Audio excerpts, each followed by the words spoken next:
여기 계약서예요. 오늘 놓치면 자리 없습니다.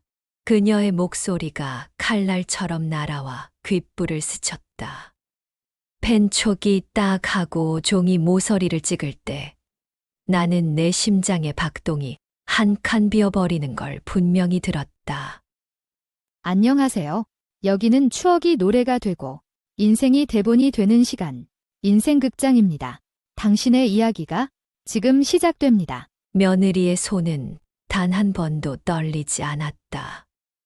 40해를 보듬고 가르친 그 손, 첫 김치의 소금 눈대중도, 설거지대의 물살도, 명절, 갈비의 불 조절도 내게 배운 바로 그 손이 오늘 나를 팔고 있었다. 요양원비는 제가 알아서 드릴게요. 어머니는 그냥 도장만 내, 제발요. 고개는 공손히 숙였지만 눈동자는 이미 결론을 지나가 있었다.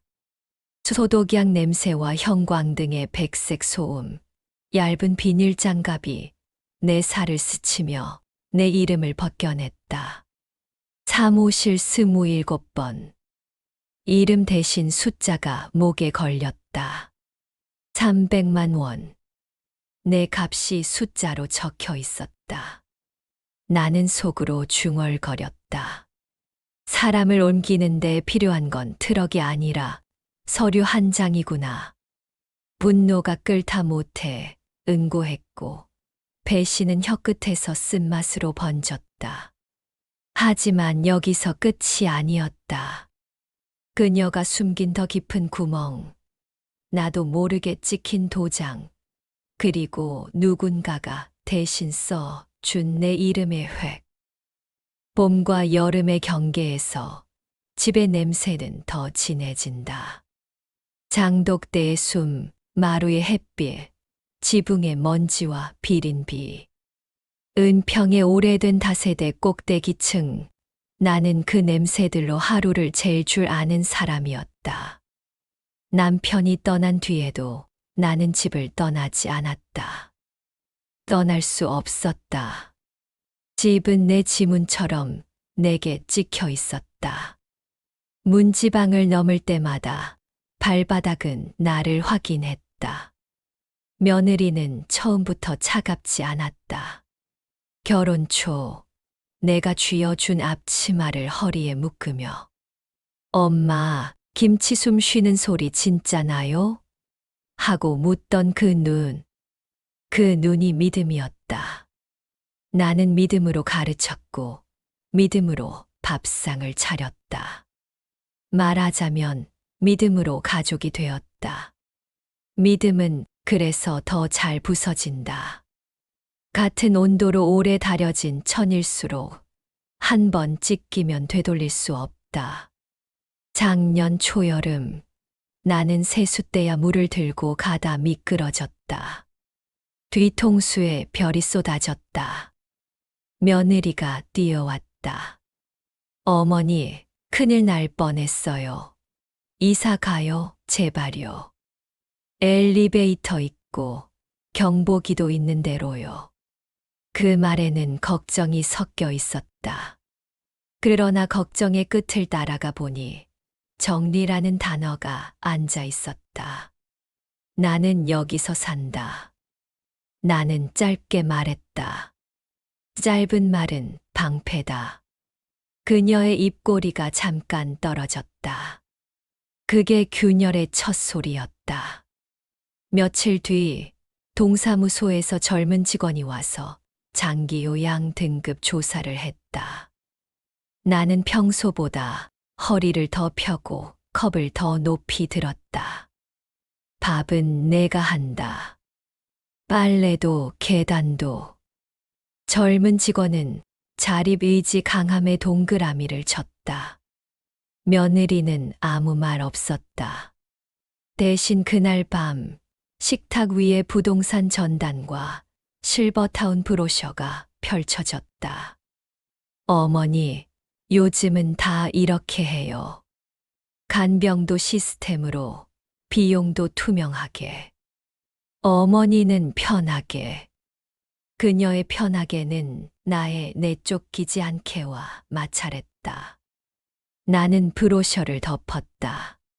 사진 속 노인들의 미소에는 냄새가 없었다.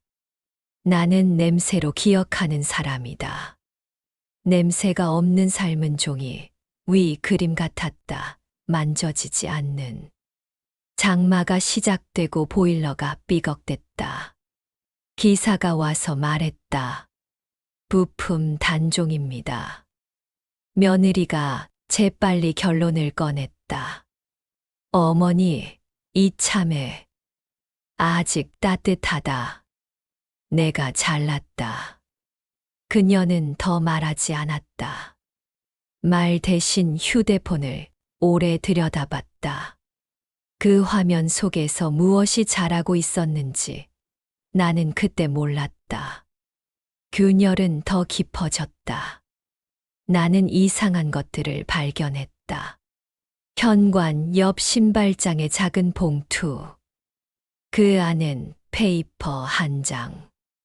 위임장인 대신 내 이름이 있었다.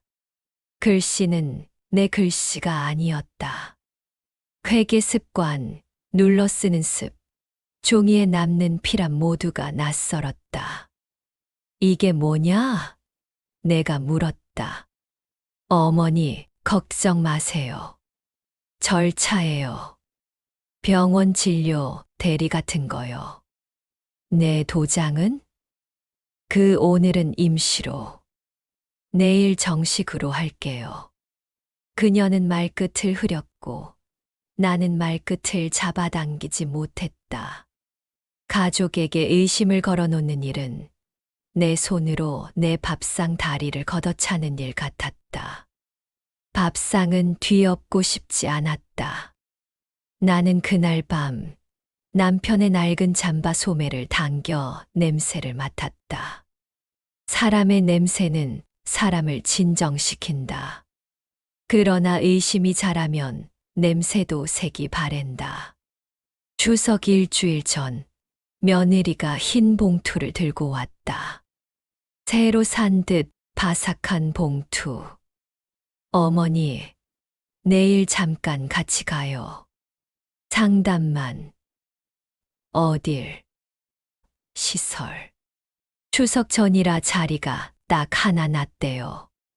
아니면 두세 달 더 기다려야 한대요. 어머니 같은 케이스는 빨리 들어가는 게 좋아요. 어머니 같은 케이스. 나는 내 케이스가 어떤 모양인지 보고 싶지 않았다. 다음 날 형광등이 흰 그림자를 만든 긴 복투도 안내 데스크의 직원은 보호자님이라 불렀다. 나는 보호자였다. 보호해야 할 사람은 나였는데 보호자라는 명찰은 며느리의 가슴 위에 붙었다. 여기 계약서예요, 보호자님. 그녀는 도장을 꺼내 들었다. 내 도장과 똑같은 무늬. 그러나 내 손에서 자란 게 아닌 도장. 잉크패드의 붉은 끈적임이 내 혈액처럼 보였다. 잠깐, 내가 말했다. 그녀는 손을 들었다. 어머니, 오늘 놓치면 자리 사라져요. 명절 전은 경쟁이. 경쟁. 사람 자리도 경쟁이었다. 내 자리가 누군가에겐 상품이었다. 요양원비는 제가 알아서 드릴게요. 그녀는 속삭였다. 그러나 그 속삭임 뒤엔 서류의 바람이 거칠게 몰아쳤다. 계약서가 넘겨지는 소리, 대출 상환표가 머릿속을 스치는 소리, 카드 알림음의 메마른 기척. 그때 내가 본 건 계약서 끝줄의 숫자였다. 선납금, 그리고 작은 괄호. 300만 점. 내 값이 정가로 찍혀 있었다. 나는 말문이 막혔다. 목젖이 굳었다. 내 이름이 종이에서 빠져나가 숫자에 흡수되는 느낌. 이름은 사라지고 숫자는 잔혹하게 선명했다. 입소 첫날 팔목에 비닐밴드가 채워졌다. 사무실 27번. 숫자가 내 맥박을 감시했다. 간호조 무사의 발걸음이 일정했다. 시식판 위에 미역국이 뜨거웠지만 맛이 없었다. 새 베개는 푹신했지만 머리를 거부했다. 밤에 눈을 감자 복도의 형광등이 눈꺼풀 안쪽으로 스며들어 흰 파동을 만들었다. 잠과 깨의 경계가 얇아졌다. 그런데 의심은 두꺼워졌다. 한 달 뒤 작은 봉투가 왔다. 용돈 30만 원. 메모 한 줄. 돌봄비. 그 글씨는 며느리의 글씨였다. 나는 봉투를 뒤집었다. 뒷면에는 아무것도 없었다. 돈은 말이 없지만 말보다 큰 소리를 낸다. 그 봉투의 무게가 내 가슴을 눌렀다.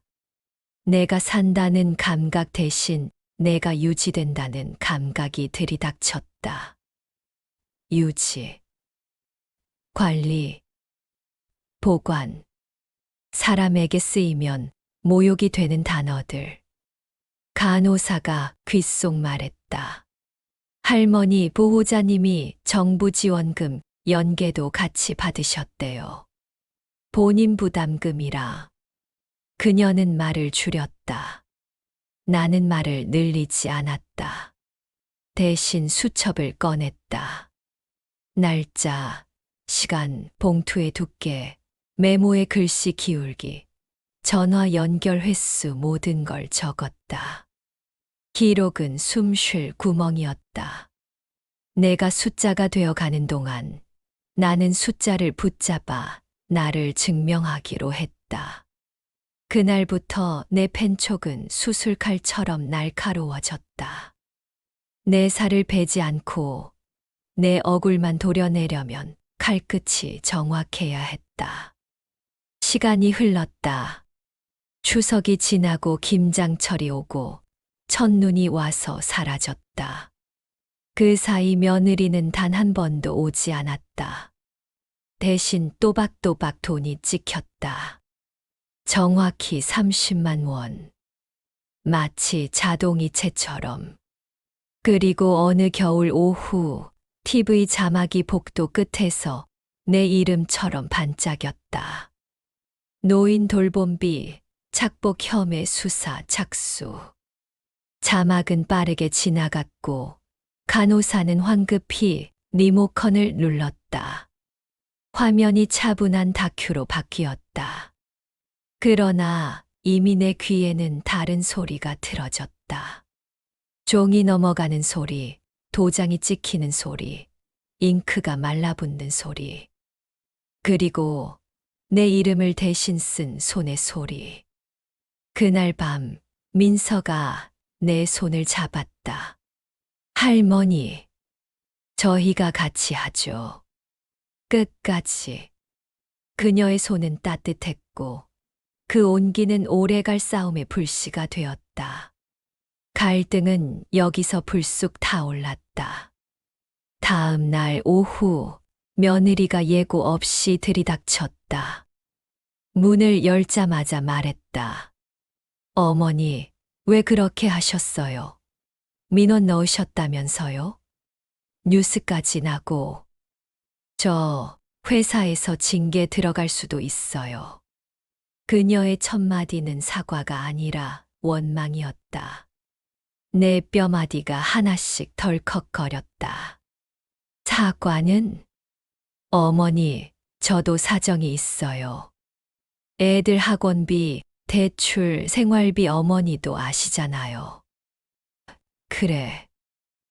안다. 그런데 그 사정에 내 이름을 빌려오진 말았어야지.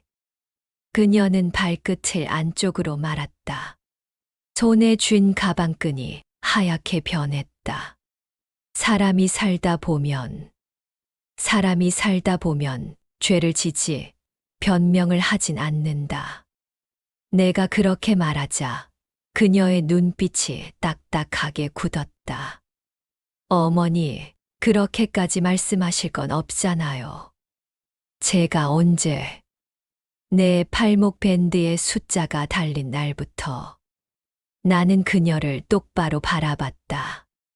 내 시선은 오래된 장판처럼 거칠고 따뜻했다.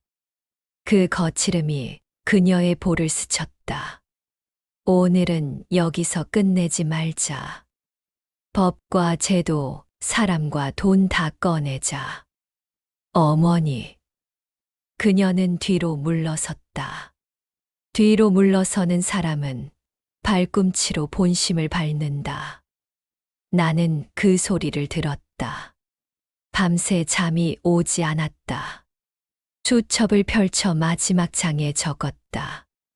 내가 침묵한 만큼 그녀는 말을 늘렸고, 내가 눈을 감은 만큼 그녀는 도장을 찍었다. 오늘부터는 반대로 하겠다. 나는 말하고 그녀는 멈추어라. 그리고 점 하나. 그 점은 유난히 굵었다. 잉크가 종이 밑면까지 스며들었다.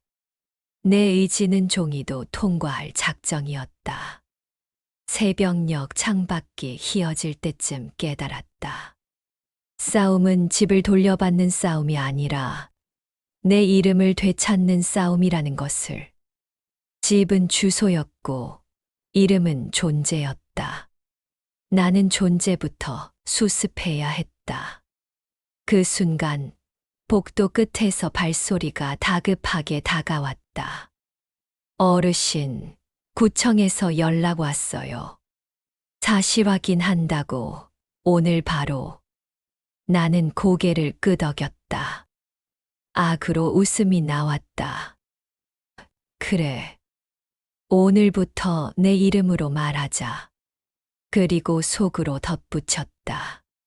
같은 피를 나누지 않아도 같은 밥을 나눌 수 있다면 그게 가족이다. 하지만 밥상에 훔친 숟가락이 올라와 있으면 그건 도둑이다.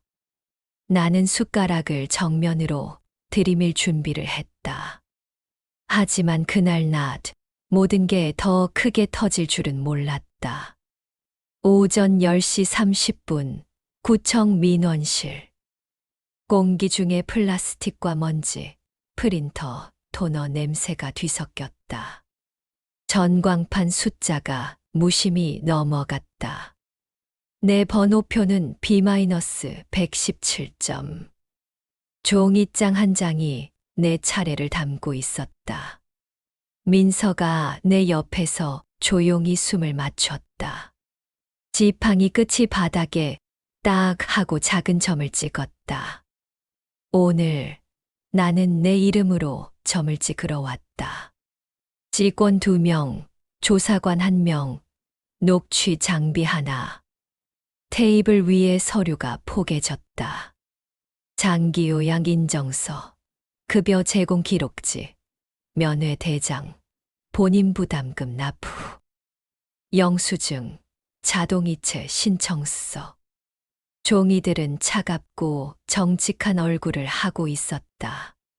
하지만 종이의 잉크는 사람의 손을 타면 흔들린다. 조사관이 말문을 열었다. 어르신, 천천히 확인하시면서 말씀 주세요. 나는 수첩을 꺼냈다. 얇은 줄 공책. 날짜 아래로 잉크가 포도주처럼 번져 있었다. 여기 적었습니다. 봉투가 온 날, 금액, 메모, 전화를 시도한 시간, 면회 기록. 제 기억은 종이에 묶였습니다. 첫 번째 서류, 면회 대장. 며느리의 이름이 매주 2번씩 선명하게 찍혀 있었다. 날짜, 시간, 도장. 이날 오지 않았습니다. 그 근거는요? 나는 페이지를 넘겼다. 그날 점심 배추국이었고 환복 시간이 13시 20분이었습니다. 간호사님과 복도 끝창을 닦았고 파란 걸레에서 소독약 냄새가 심했습니다. 14시엔 텔레비전에서 6시 내 고향 재방송이 나왔고 연락은 없었습니다. 조사관이 고개를 들어 내 표정을 살폈다. 왜 이렇게까지 세세하게 적으셨어요? 숫자가 나를 데려갔으니까요. 나는 숫자를 붙잡아 나를 되찾아야 했습니다. 두 번째 서류. 자동이체 신청서. 볼펜에 눌린 자국이 깊었다. 내 이름이 적혀 있었지만 획이 낯설었다. 평소 나는 샤을 부드럽게 올리는데 이 글씨는 샤의 끝을 강하게 눌렀다. 피랍이 달랐다. 저 서명은 제 손이 아닙니다. 직원이 당황했다. 보호자님께서 대리 서명으로. 위임장은요? 침묵이 흘렀다. 프린터가 멀리서 윙 하고 울렸다. 민서가 냉정하게 폴더를 열었다. 위임장 원본 사본 부존재. CCTV 타임라인과 서류 작성 시각 불일치. 입소 당일 복도 카메라에 찍힌 건 어르신과 며느리뿐입니다. 행정 절차상 공백이 명백합니다. 문이 열렸다. 며느리가 들어왔다. 급하게 묶은 머리, 급히 고른 말. 그녀는 의자를 빼앉으며 숨을 추슬렀다.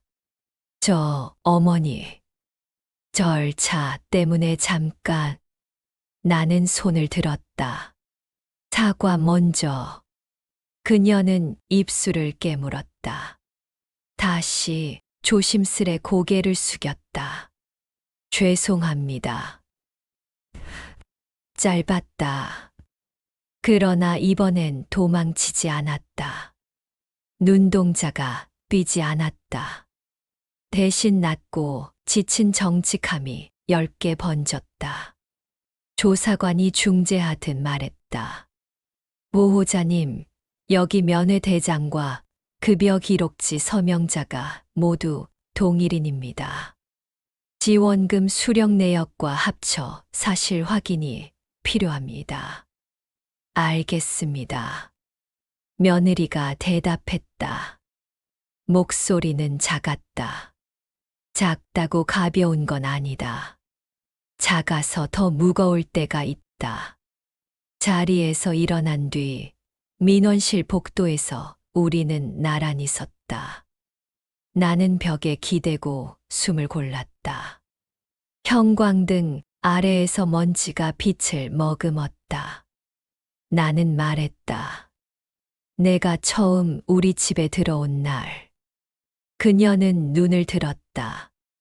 내 손이 떨렸지. 밥솥 김이 얼굴에 닿는 게 무서울 만큼.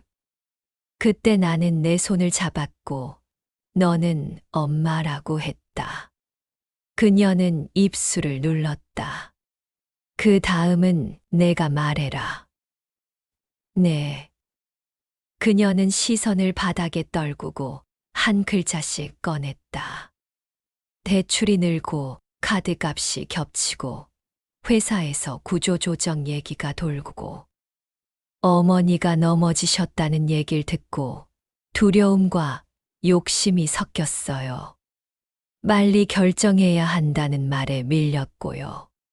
선납금 300만 원, 지원금 연계. 어느 순간 절차가 저를 대신 걸었습니다.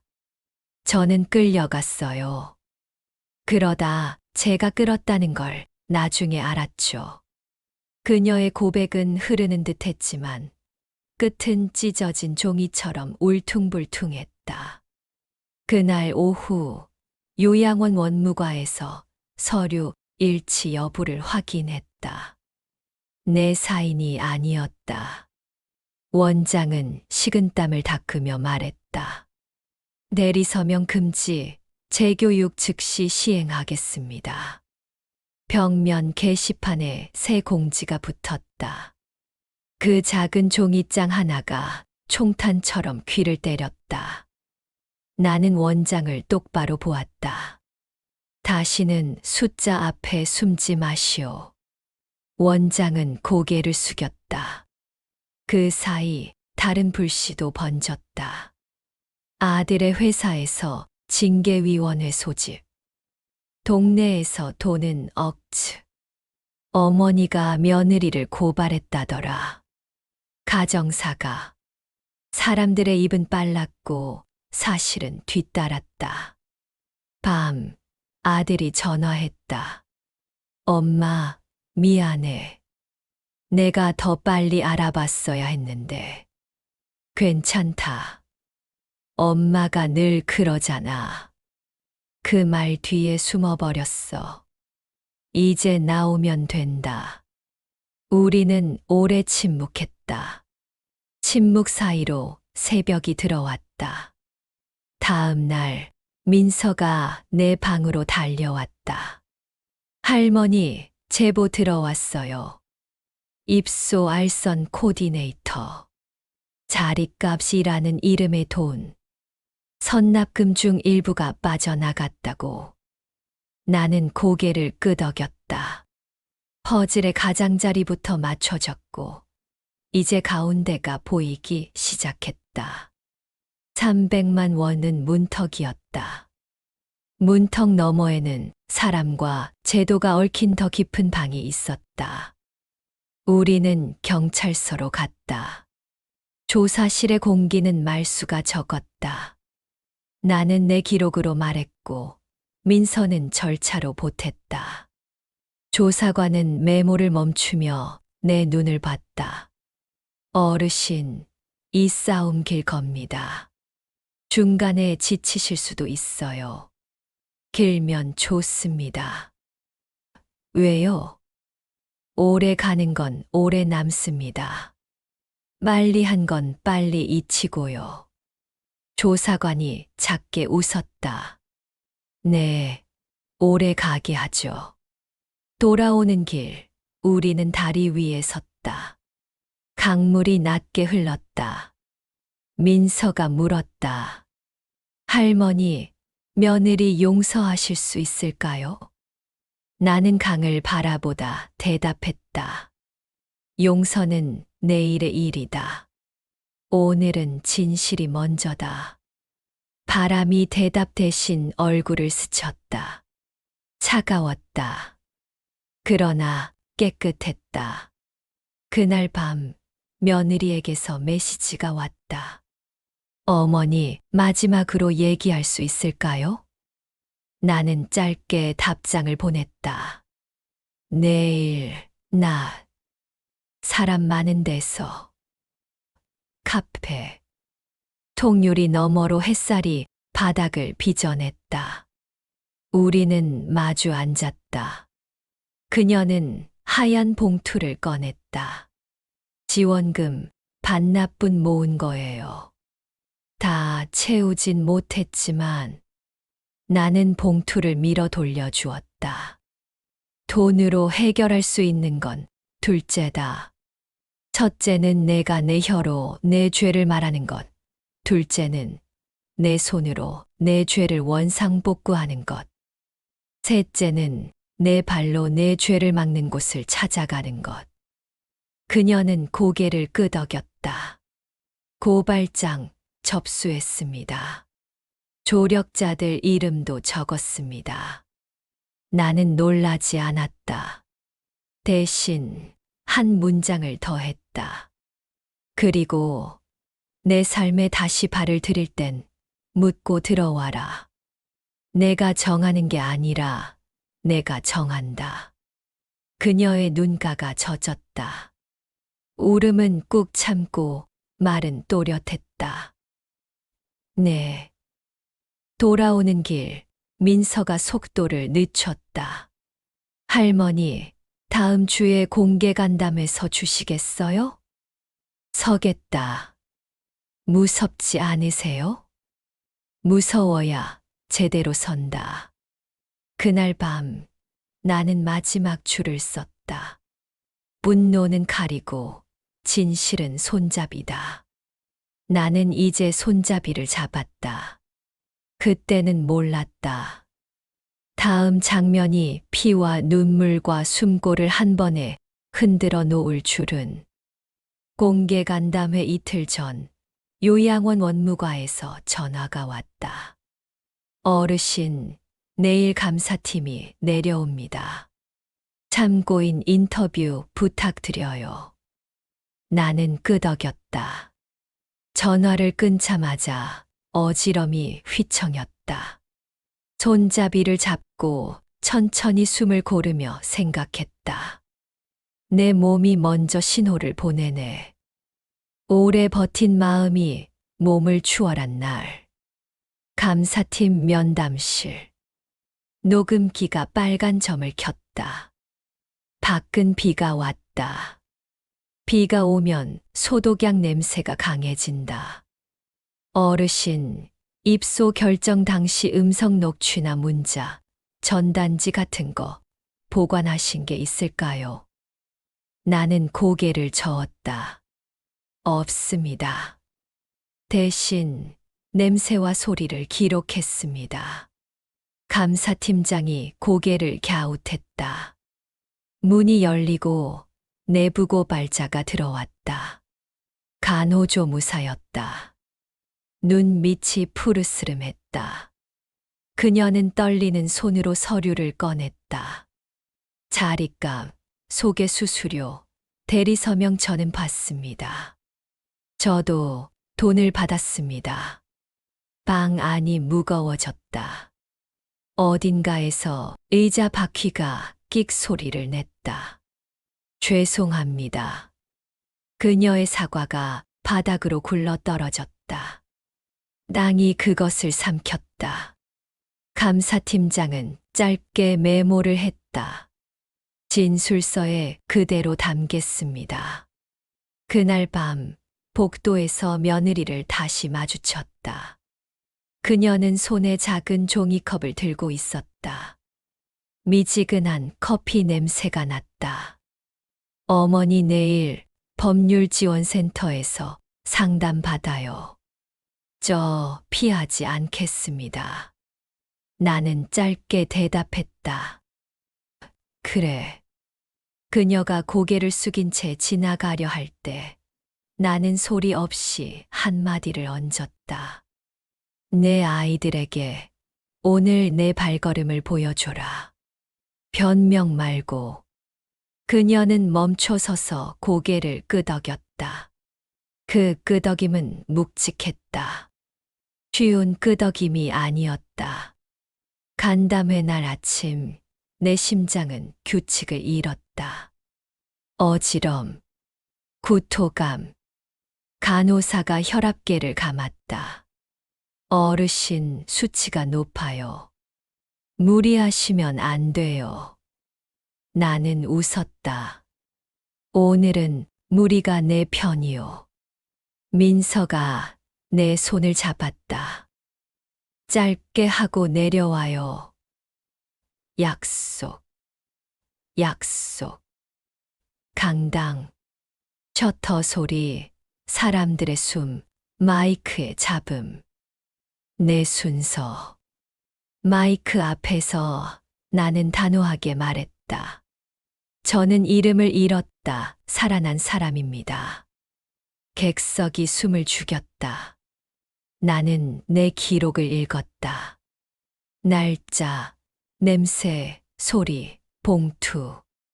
돌봄비라는 단어가 내 혀끝에서 부서졌다.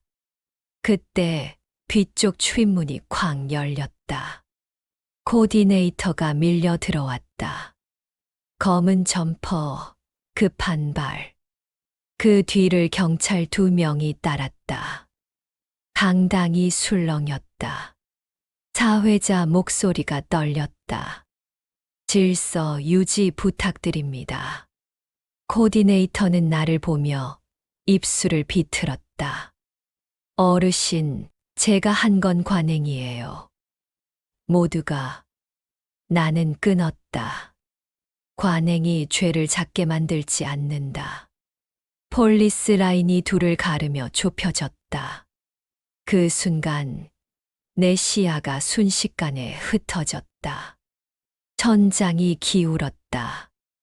땀이 등줄기로 쏟아졌다. 멀리서 민서가 달려오는 게 보였다. 지금은 쓰러질 때가 아니다. 머릿속에서 누군가 소리쳤다. 하지만 몸은 알아서 무너지려 했다. 나는 마이크를 꽉 잡았다. 금속의 차가움이 손바닥에 박혔다. 저는 오늘 여기서 쓰러지지 않습니다. 그러나 몸은 말을 듣지 않았다. 무릎이 풀렸다. 의자가 밀렸다. 객석에서 탄식이 터졌다.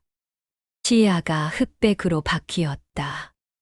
세계가 멀어졌다. 응급카트 바퀴 소리, 라텍스 장갑의 마찰음, 정맥로 잡습니다. 산소 올려요. 소리가 파도처럼 들렸다, 멀어졌다. 의식 저편에서 나는 한 가지 생각만 붙잡았다. 내가 사라지면 내 말도 사라진다. 손을 더듬었다. 빈손. 그때 손이 왔다. 민서. 그녀가 내 손을 꽉 잡았다. 손끝으로 체온이 넘어왔다. 체온은 말보다 빠르다. 할머니, 여기 있어요. 끝까지 같이요. 나는 손을 움켜쥐었다. 돌아왔다. 아주 얇은 줄기 하나로 숨이 다시 들어왔다. 깨어났을 때 강당은 조용했다. 내 옆에 원장이 앉아 있었다. 민서도 있었다. 멀찍이 서 며느리가 의자를 붙들고 서 있었다. 괜찮으세요? 원장이 물었다. 나는 고개를 끄덕였다. 아직 말이 남아있다. 마이크 대신 나는 천천히 서서 관객을 향해 고개를 숙였다. 죄송합니다. 몸이 먼저 항복했지만 저는 아직 항복하지 않았습니다. 박수가 났다. 뜨겁지 않았지만 길었다. 길다는 건 지치지 않았다는 뜻이다. 그날 저녁 언론은 간담회 소식을 짧게 전했고 코디네이터가 현장에서 체포되었다는 한 줄이 덧붙었다. 내부 고발자 간호조 무사의 자수, 원무과의 관리소홀, 구청의 사과문. 사건은 제도 속으로 들어갔다.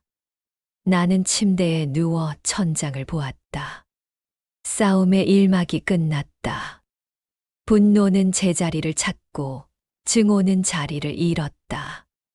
대신 공백이 생겼다. 새벽 며느리가 조용히 들어와 침대 옆 의자에 앉았다. 불을 켜지 않았다. 어둠에 익숙해진 눈으로 그녀를 보았다. 오늘 쓰러지시는 거 보고 생각했어요. 제가 어머니의 시간을 훔쳤구나. 그녀의 목소리는 낮았다. 낮아서 더 멀리 들어왔다. 죄는 벌을 받아야 한다. 그게 사람이 사는 길이다. 내가 말했다. 그리고 벌이 끝나도 끝이 아니다. 내가 다시 밥을 하고, 다시 묻고, 다시 서는 것. 그게 시작이다. 그녀는 조용히 울었다. 나는 속삭였다.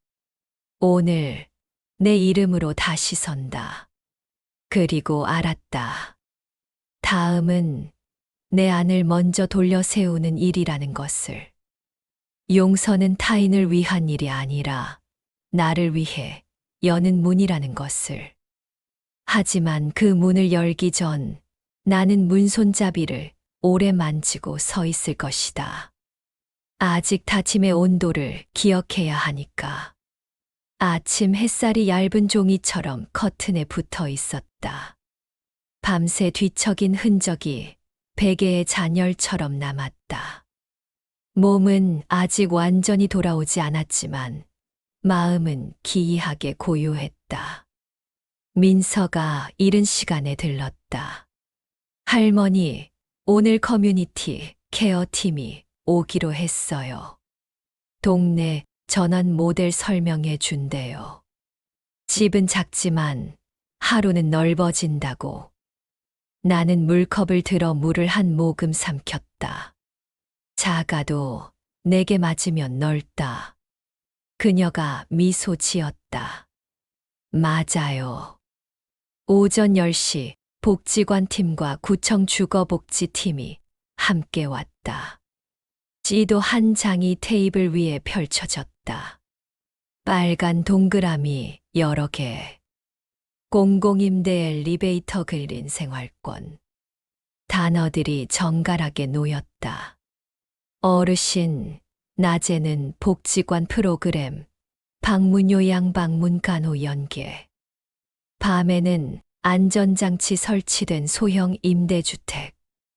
가까운 시장과 병원이 있고 한 블록에 공원도 있어요. 나는 한 번, 두 번 고개를 끄덕였다.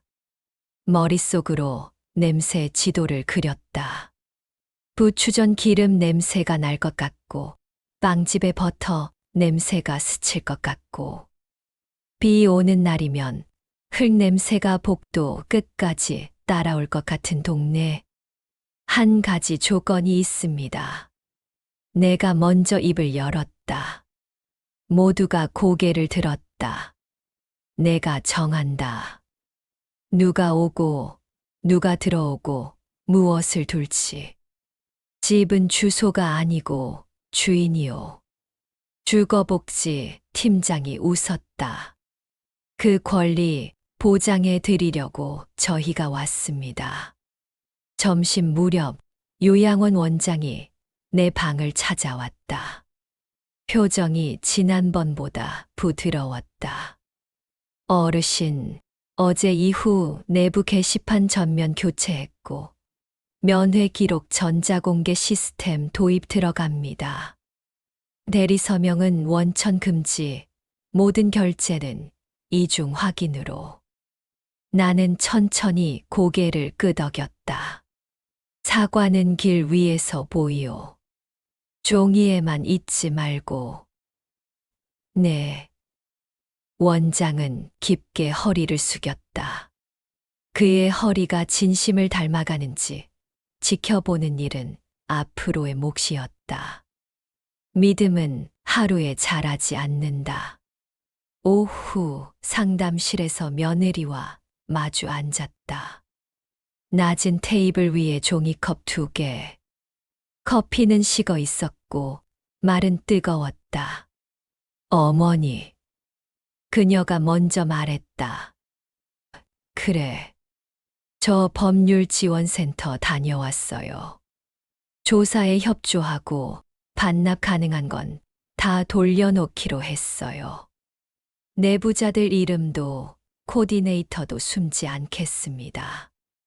나는 잠시 그녀의 손을 보았다. 우리의 첫 만남 이후 그 손은 부엌에서, 익고 거실에서, 익고 인생에서 익었다. 익은 손은 온도가 있다. 그러나 그 온도가 어느 날 갑자기 내 목덜미를 스쳤다. 배신의 온도였다.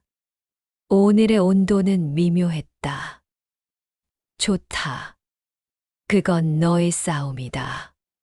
내 싸움은 내 이름으로 내 하루를 만드는 것. 그녀가 고개를 끄덕였다. 알아요. 어머니 삶에 들어갈 땐 물어볼게요. 그리고 한 가지. 네. 밥을 같이 먹자. 벌로가 아니라 배움으로. 밥은 사람이 같이 되찾는 법이다. 그녀는 눈을 감았다가 떴다. 네. 배울게요. 그날 저녁 민서가 작은 노트를 건넸다. 표지에 이름밥상이라고 적혀 있었다. 할머니, 모임을 만들어요. 숫자로 불렸던 사람들이 이름으로 모여 밥을 먹는 자리. 첫 메뉴는 콩나물국, 감자조림, 부추전. 좋다. 그리고 규칙 하나. 묻고 돕기. 도움이 필요해 보인다고 무턱대고 들이닥치지 않기. 묻고, 듣고, 돕기. 나는 크게 끄덕였다. 그게 존중이다. 며칠 뒤 구청 강당에서 장기 요양 투명성 강화 후속 간담회가 열렸다. 이번엔 나는 객석에 앉아 있었다. 무대 위에 어두운 양복들이 올라와 조항을 읽고 절차를 말하고 지침을 설명했다. 나는 한 장 한 장 슬라이드를 바라보다가 손을 들었다. 질문 없습니다. 다만 제안 하나. 사회자가 나를 보았다. 모든 서류 하단에 글자만 두껍게 말고 한 줄을 추가합시다. 서류의 주인은 사람입니다. 사람은 여기를 기억합니다. 문장 하나로도 사람이 구해질 때가 있습니다. 장내가 잠시 조용해졌다. 누군가 박수를 쳤고 몇몇이 따라쳤다. 박수의 크기는 크지 않았지만 박수 사이에 틈이 없었다. 빈틈 없는 박수는 오래 간다. 돌아오는 길, 작은 공원에 들렀다. 벤치에 앉아 있는 동안 동네 아이들이 킥보드를 타고 지났다. 할머니, 안녕하세요. 목소리가 맑았다. 맑은 소리는 사람의 기척을 씻어준다. 나는 손을 들어 인사했다. 바람이 연두색으로 불었다. 그 바람 속에서 나는 오래 묵은 가시 하나를 밀어냈다.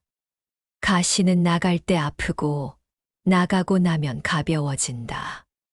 그날 밤 아들과 통화를 했다. 엄마, 회사 일 정리됐어. 경고로 마무리.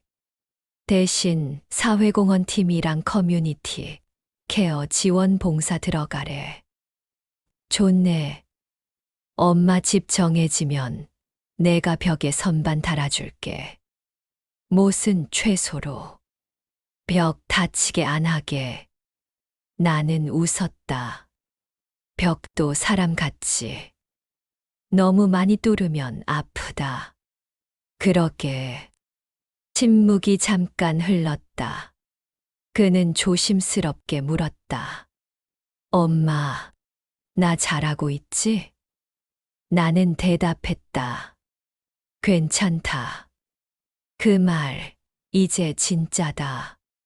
며느리에게서 메시지가 왔다. 어머니, 봉사 시작했어요. 복지관 주방, 월수금 설거지, 화목 청소. 사람들 이름 부르면서 배우고 있어요. 언젠가 저도 이름밥상에 앉을 수 있을까요? 나는 짧게 답장을 보냈다. 언젠가 말고 언젠가까지. 그녀는 네 하나를 보냈다. 짧았지만 길었다. 며칠이 더 지나고 나는 드디어 작은 집의 열쇠를 받았다. 금속이 손바닥에 닿는 순간 심장이 한 번 작게 뛰었다. 열고 닫을 권리, 들어오고 나갈 권리, 받아들이고 내보낼 권리. 그 모든 권리가 열쇠 한 개 깃들어 있었다. 창문을 활짝 열었을 때 바람이 커튼을 밀고 들어왔다. 커튼은 연한 초록이었다. 감잎색. 방바닥에 초록빛이 물결처럼 깔렸다. 나는 그 위에 손바닥을 얹었다. 바닥이 손을 기억했다. 저녁 공유 주방에서 첫 이름밥상을 열었다. 10여 명이 빙 둘러 앉았다. 나는 콩나물 한 줌을 들고 끓는 냄비에 털어 넣었다. 소금 2꼬집, 다진 마늘 1숟갈, 멸치 몇 마리. 국물이 바닥에서부터 일어나 숨을 쉬었다. 부추전이 치익 하고 누워앉았다가 금세 떠올랐다.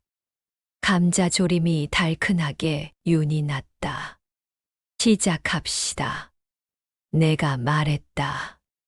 이름으로. 누군가가 받았다. 우리는 서로의 이름을 불렀다. S씨, H 어르신, 김 아저씨, 윤 선생님 이름은 금방 얼굴이 된다. 얼굴이 되면 이야기가 된다. 이야기가 되면 사람이다. 사람과 밥을 먹었다. 밥이 우리를 살렸다. 밤늦게 집으로 돌아와 스탠드를 켰다. 마지막 수첩을 펼쳐 3장을 열었다. 이름밥상 첫날. 부추전 성공. 콩나물국이 살아있음. 웃음, 오래 갔음. 며느리, 다음 주 뒤에서 설거지 돕겠다고 연락 옴. 아들, 선반 달 날짜 조율.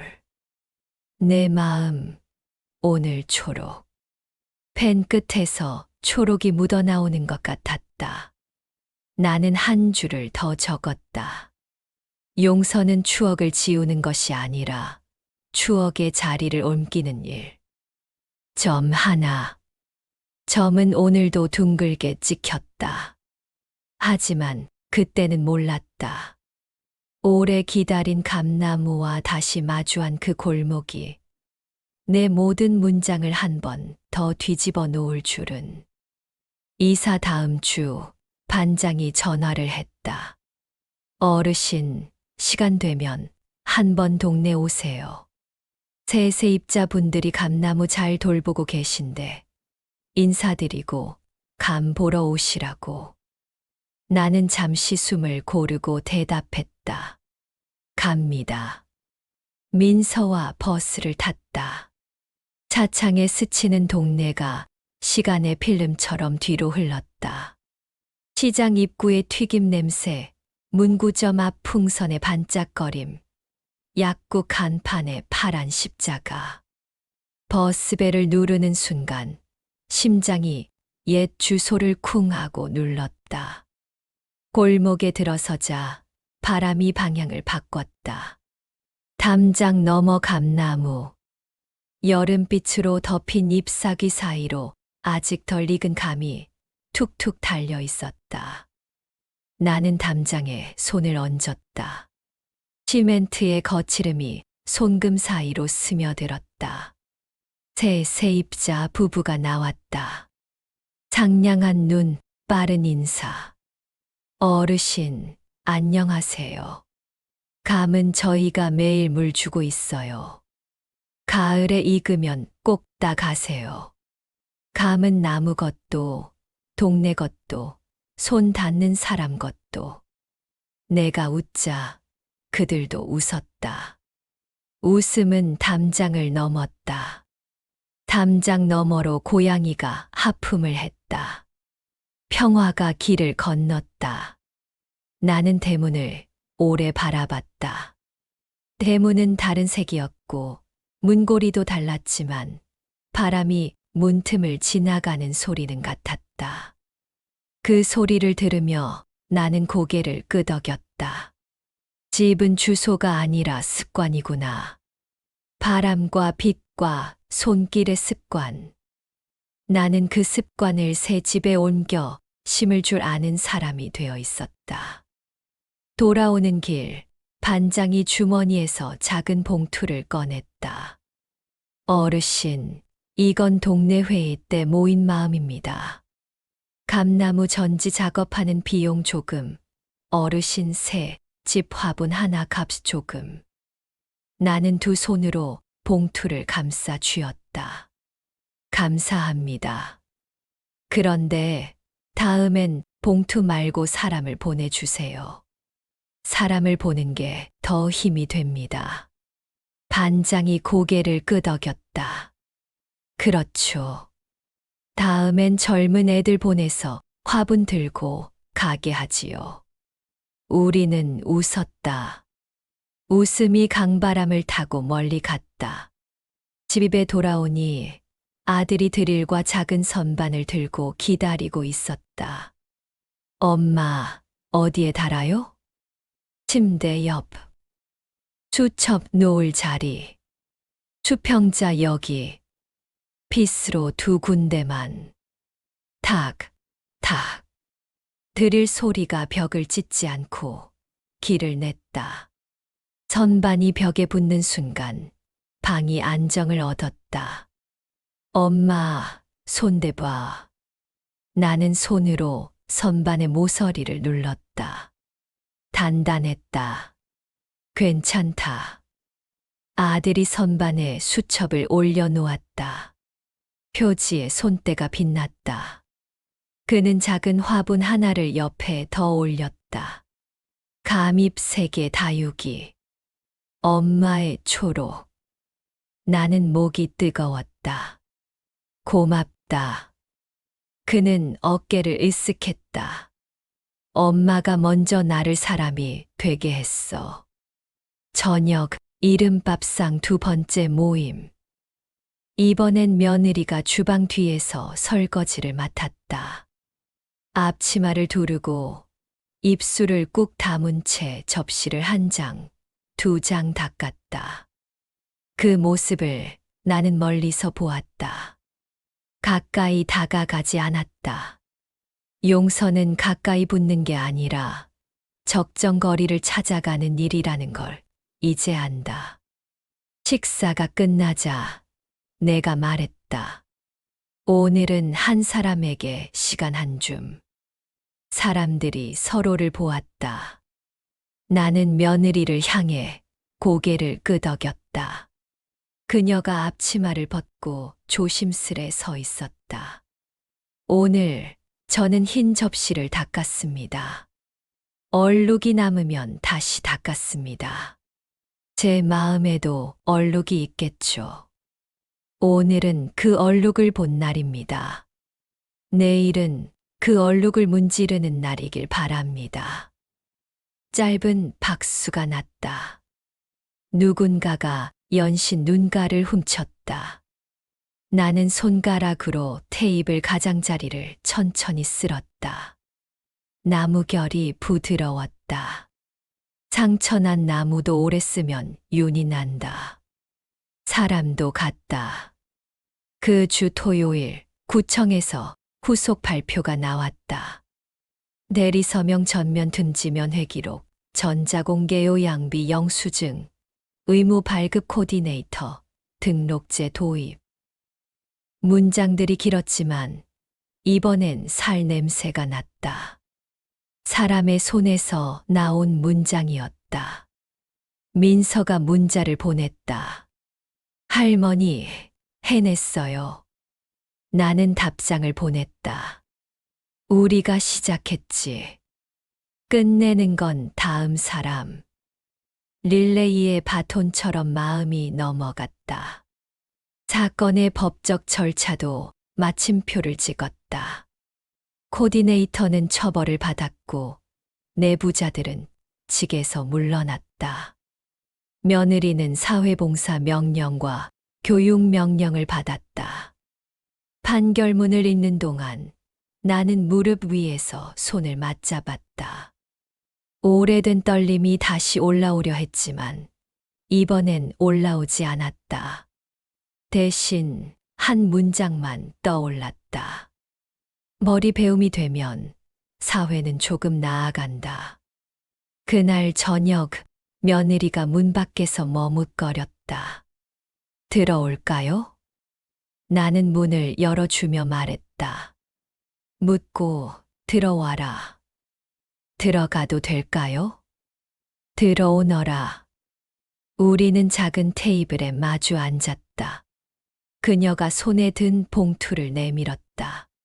지원금, 반납 마무리 서류, 복지관 봉사 확인서.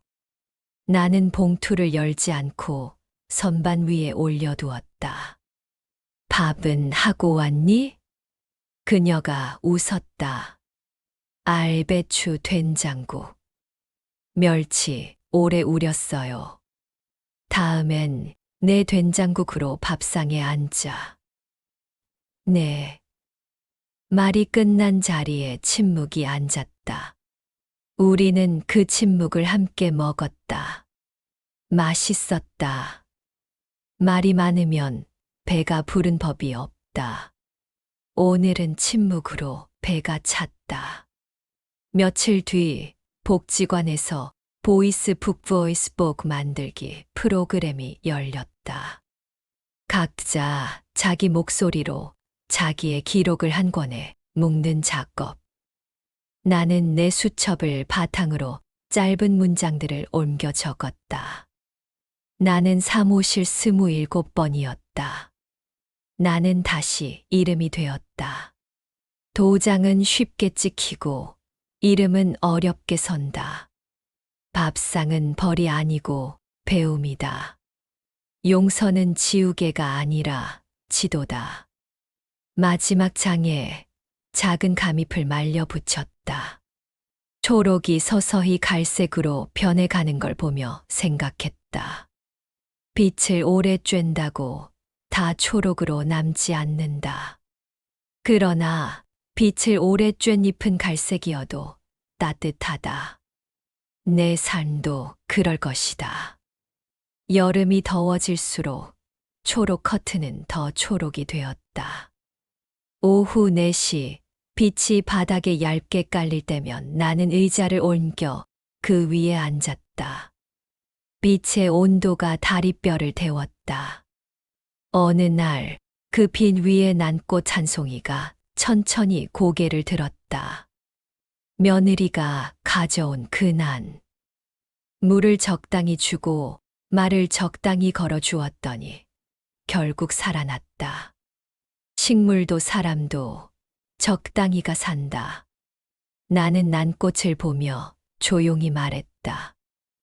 산다. 그 말은 허공으로 흩어지지 않았다. 바로 내 가슴으로 돌아왔다.